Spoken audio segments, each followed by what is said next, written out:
청취자 여러분, 반갑습니다. 오늘 저희가 좀 깊게 파고들 자료는요.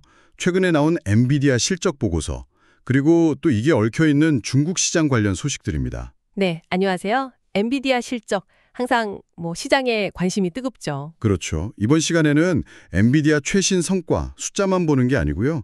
그 뒤에 숨어있는 의미, 특히 요즘 많이들 궁금해하시는 중국 관련 이슈 있잖아요.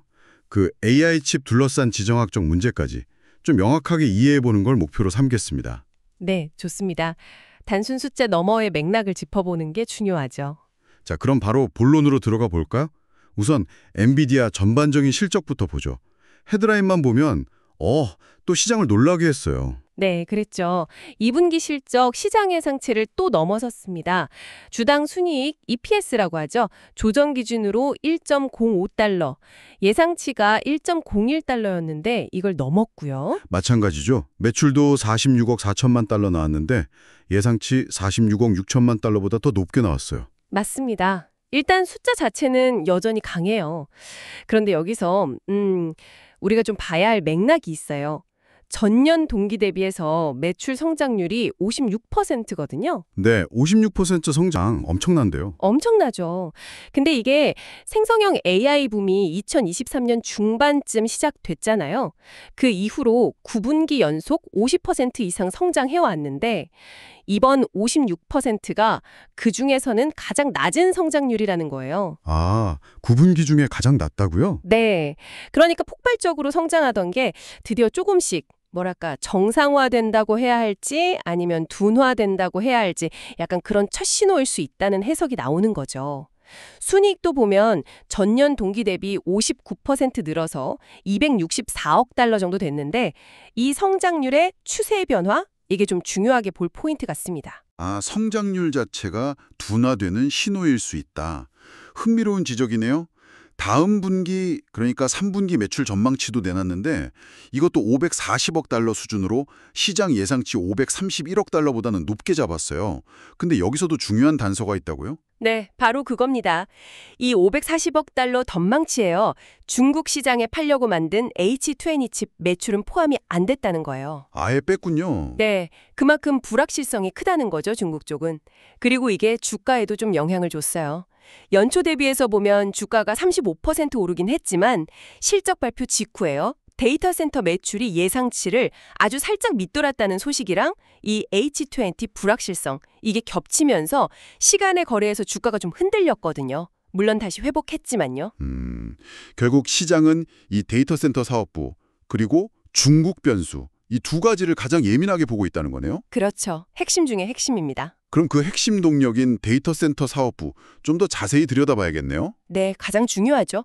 2분기 데이터 센터 매출이 411억 달러, 전년 대비 56% 늘었으니까 엄청난 숫자인데 말씀하신 대로 시장 예상치 한 413억 4천만 달러 정도였는데 여기에는 살짝 못 미쳤어요. 그 약간의 미달, 그건 구체적으로 왜 그런 건가요? 56% 성장 자체도 대단하긴 한데 이걸 좀 뜯어보면 명확해져요. 데이터 센터 사업은 크게 GPU 중심의 컴퓨트 부문하고 이걸 연결하는 시스템 구축을 위한 네트워킹 부문으로 나뉘거든요. 네네. 근데 이 컴퓨트 매출이 338억 달러로 전분기 대비해서 1% 줄었어요. 아, 줄었다고요? 네, 소폭이지만 감소했죠. 엔비디아 설명은 이게 바로 그 H20 칩 판매 감소 영향이라는 겁니다. 한 40억 달러 규모로 추산하더라고요. 이 H20 관련해서는 뒤에서 더 자세히 얘기하겠지만 이게 직접 타격을 준 거죠. 특히 이 H20 재고 처리 비용으로 45억 달러를 손실 처리했다고 밝혔는데 이것도 꽤 큰 부담이었을 거예요. 45억 달러 손실 처리. 어마어마하네요. 반면에 네트워킹 부품 매출은 73억 달러로 전년 대비 거의 2배 가까이 늘었어요. 이건 뭘 의미하냐면 기업들이 단순히 GPU 칩만 사는 게 아니라 이걸로 거대하고 복잡한 AI 시스템 전체를 구축하려는 수요가 여전히 더 폭발적으로 늘고 있다는 걸 보여주는 거죠. 시스템 단위로 구매가 늘고 있다. 네, 그리고 좀 더 큰 그림에서 보면 엔비디아 CFO 콜레트 크레스가 이런 전망을 내놨어요. 2030년까지 전 세계 AI 인프라 투자가 무려 3조에서 4조 달러에 달할 거다. 3조에서 4조 달러요. 와. 네, 실제로 보면 메타, 구글, 알파벳, 마이크로소프트, 아마존 같은 빅테크 기업들이 분기마다 수백억 달러씩 AI 인프라에 쏟아붓고 있거든요. 이들이 엔비디아 데이터 센터 매출의 거의 절반을 차지해요. 그렇군요. 그리고 이 기업들이 지금 뭘 사고 있냐? 바로 엔비디아의 최신 주력 제품 블랙웰 칩이죠. 이걸 앞다퉈서 도입하고 있어요. 아, 블랙웰 칩. 벌써 그렇게 영향력이 커졌나요? 출시된 지 얼마 안 된 것 같은데? 네, 엄청납니다. 블랙웰 라인 매출이 전 분기 대비해서 17% 늘었고요. 지난 5월 기준으로 이미 270억 달러 매출을 넘겼어요. 데이터 센터 전체 매출에서 벌써 한 70% 정도를 차지할 정도로 빠르게 핵심으로 떠올랐습니다. 이야, H1공에서 블랙웰로 넘어가는 속도가 예상보다 훨씬 빠른데요? 그렇죠. 그만큼 성능 향상에 대한 요구가 크다는 거죠. 블랙웰이 이렇게 성공적으로 안착한 건 좋은 소식인데 아까 말씀하신 H20 문제, 이걸 포함한 중국 시장 상황이 발목을 잡는 모양새군요. 네, 맞습니다. 그게 지금 가장 큰 리스크죠. 자, 그럼 이제 진짜 흥미로운 지점이죠.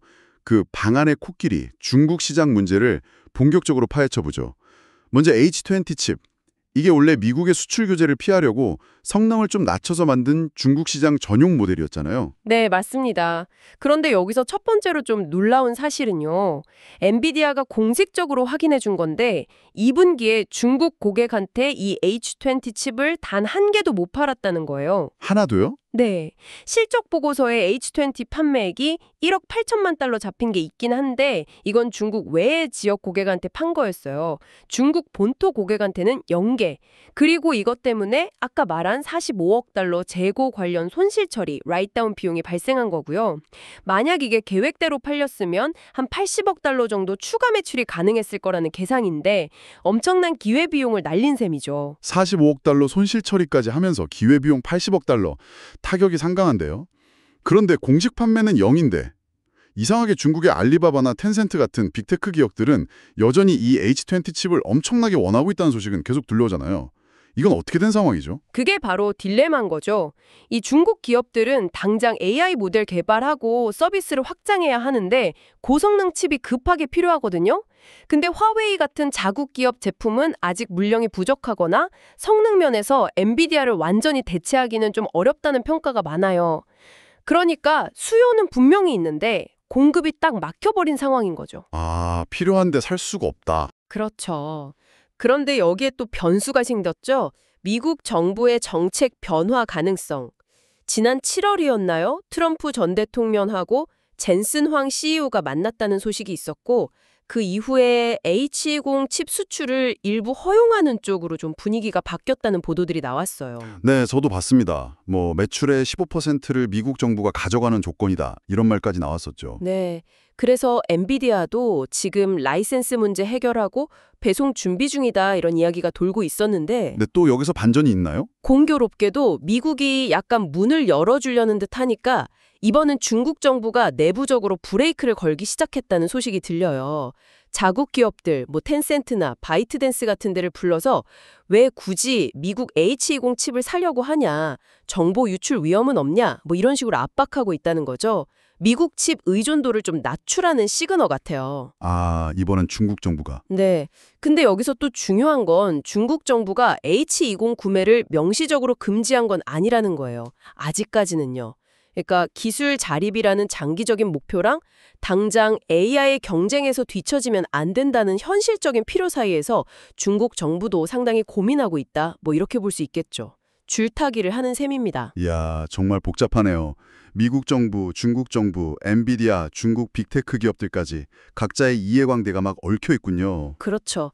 그리고 이 모든 지정학적 줄다리기가 결국 엔비디아 실적에 직접적인 영향을 준 거죠. 네, 아까 말씀하신 것처럼 전체 매출에서 중국 비중이 확 줄었잖아요.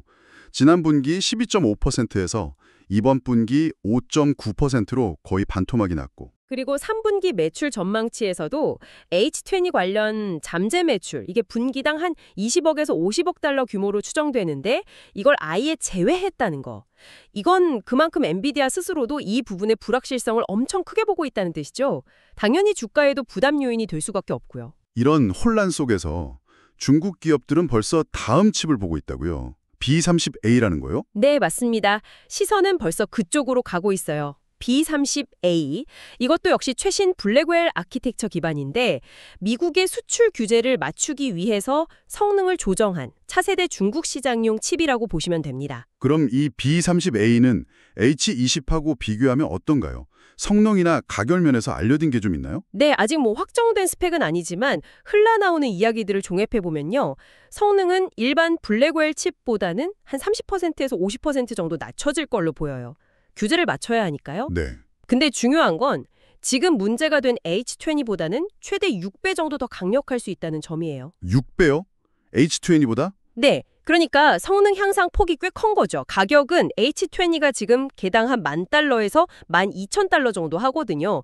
B30A는 그거의 거의 2배, 한 $20,000에서 $24,000 정도로 예상이 돼요. 가격이 2배나 비싼데도 중국 기업들은 이걸 괜찮은 거래, 굿딜로 본다는 얘기가 있다고요? 그만큼 성능 향상에 대한 갈증이 크다는 방증이겠죠. 당장 AI 경쟁력을 높여야 하니까요.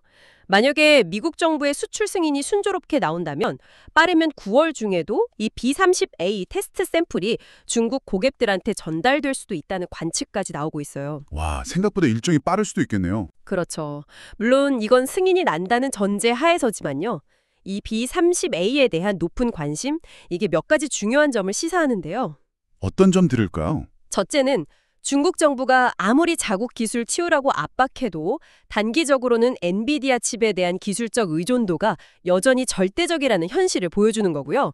둘째는 앞으로도 이 AI 칩을 둘러싸고 엔비디아, 미국 정부, 중국 정부 간의 복잡하고 좀 미묘한 균형 찾기 게임이 계속될 거라는 걸 예고하는 거죠. 균형 찾기 게임. 네. 참고로 젠슨 황 CEO가 예전에 이런 말을 한 적이 있어요. 만약 규제가 없다면 중국 시장이 엔비디아에게 연간 500억 달러 가치가 될 수 있다. 500억 달러요? 연간? 네, 물론 지금 상황과는 거리가 멀지만 이 시장의 잠재적인 크기가 얼마나 큰지, 동시에 지정학적 리스크의 무게가 얼마나 무거운지를 동시에 보여주는 발언이라고 할 수 있겠습니다. 그렇군요. AI와 데이터 센터 외의 다른 사업 부문들도 잠깐 짚고 넘어가죠. 네, 간략하게요. 전통적인 캐시카우였던 게임 부문, 여기 매출은 43억 달러로 전년 대비 49% 성장했어요. 여전히 건재하다는 걸 보여줬고요. 네, 게임 쪽도 꾸준하네요. 그리고 미래 먹거리로 주목받는 로보틱스 부문, 여기는 매출이 5억 8,600만 달러 정도인데 성장률이 69%나 돼요. 아직 전체 매출에서 차지하는 비중은 작지만 성장 잠재력은 확실히 보여주는 것 같습니다. 그렇죠. 로보틱스 쪽도 기대가 되죠. 마지막으로 재무 관련해서 추가 정보 하나 더 드리면 엔비디아 이사회가 600억 달러 규모의 추가 자사주 매입을 승인했다는 소식입니다. 이번 분기에만 벌써 97억 달러 어치를 매입했다고 하니까 주주 환원에도 꽤 적극적인 모습이네요. 네, 주주들 입장에서는 반가운 소식이겠네요. 자, 오늘 저희가 쭉 살펴본 내용을 한번 정리해보면요. 엔비디아는 여전히 강력합니다. 특히 블랙웰 칩이 성공적으로 출시되고 데이터 센터 수요가 뒷받침되면서 AI 시장에서의 지배력을 더 공고히 하는 모습이에요. 그렇죠. 기술력은 의심할 여지가 없죠. 하지만 동시에 이 중국 시장을 둘러싼 미국의 수출 규제, 그리고 복잡한 지정학적 불확실성, 이게 앞으로의 성장세에는 상당한 변수가 될 거라는 점도 분명해 보입니다. 맞습니다. 특히 좀 포메동범이든 정치적인 압박이나 규제 속에서도 중국 내에서 엔비디아 칩에 대한 수요는 여전히 엄청나게 강하다는 게 확인됐다는 사실이죠. 네, 그게 참 아이러니하죠. 이게 현재 기술 격차가 얼마나 큰지를 그대로 보여주는 현상 같아요. 그래서 앞으로 나올 차세대 중국향 칩 B30A, 이게 과연 나올지, 나온다면 성능이 어떨지, 그리고 이걸 둘러싸고 미국과 중국 정부가 어떤 정책을 펼칠지, 이게 엔비디아의 미래는 물론이고 글로벌 AI 산업 전체 판도에도 굉장히 중요한 영향을 미칠 핵심 관전 포인트가 될 겁니다. B30A의 향방이 정말 중요하겠군요. 네, 그리고 좀 더 넓게 보면 이건 단순히 엔비디아라는 한 기업의 이야기가 아니에요. AI 패권을 둘러싼 글로벌 경쟁, 또 첨단 기술 통제라는 아주 민감한 지정학적 문제, 그리고 그 안에서 기업과 국가가 내리는 전략적인 선택들이 어떻게 서로 맞물려서 돌아가는지 이걸 아주 생생하게 보여주는 사례라고 할 수 있겠습니다. 앞으로도 계속 주목해서 봐야 할 이유죠. 네, 그렇습니다. 오늘 저희와 함께 엔비디아의 현재와 미래를 둘러싼 이 복잡한 퍼즐 조각들을 한번 맞춰보셨는데요. 함께해 주신 청취자 여러분께 감사드립니다. 네, 감사합니다. 다음 시간에 또 다른 흥미로운 주제로 찾아뵙겠습니다.